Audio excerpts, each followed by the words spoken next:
रसिको नमस्कार. आज आषाढाचा पहिला दिवस. हा दिवस महाकवी कालिदास दिन म्हणून ओळखला जातो.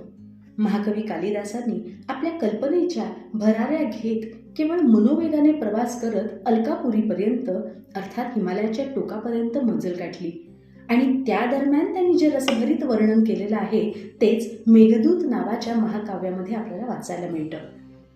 कालिदासांचा आदर्श डोळ्यासमोर ठेवत विचार केला की आपल्याला प्रत्यक्ष वारीत जाता आलं नाही, निदान आपणही मनोवेगाने प्रवास करत आपल्या विठुमाऊलीची भेट घेतली तर, अर्थात मानसवारी केली तर.